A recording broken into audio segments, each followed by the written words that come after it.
Le vieillissement nous concerne tous, mais parfois, pour certains, cela se voit davantage que pour d'autres. Si nous ne sommes pas tous égaux face au temps qui passe, alors de quoi dépend réellement le fait de vieillir? Eh bien, deux études récentes confirment d'abord l'importance de notre mode de vie.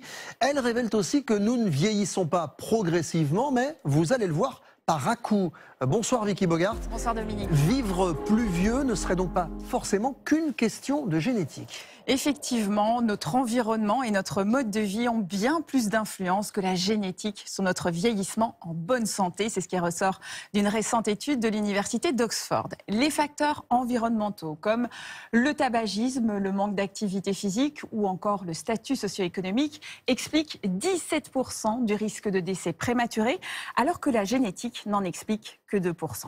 Autre élément marquant, les personnes vivant en couple ont une espérance de vie plus élevée en bonne santé. Alors ce n'est pas le fait d'être en couple en soi qui protège, mais les habitudes de vie qui en découlent. Plus de liens sociaux, moins d'isolement, un régime alimentaire plus équilibré ou encore moins de comportements à risque. On prend soin l'un de l'autre aussi. Alors, prendre un coup de vieux, on connaît tous l'expression, eh bien ce ne serait pas juste une expression, si l'on en croit, une autre étude sur le vieillissement cette fois.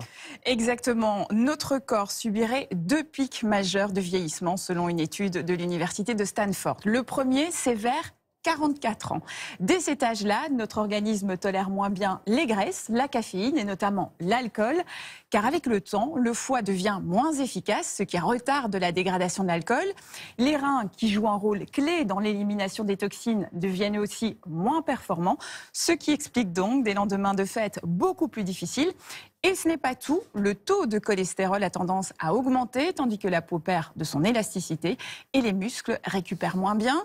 Un âge charnière qui correspond à la préménopause chez la femme, mais on observe aussi ces changements chez les hommes. Tout ça n'est pas très réjouissant, ça c'est le premier âge. Le deuxième âge charnière, c'est quoi?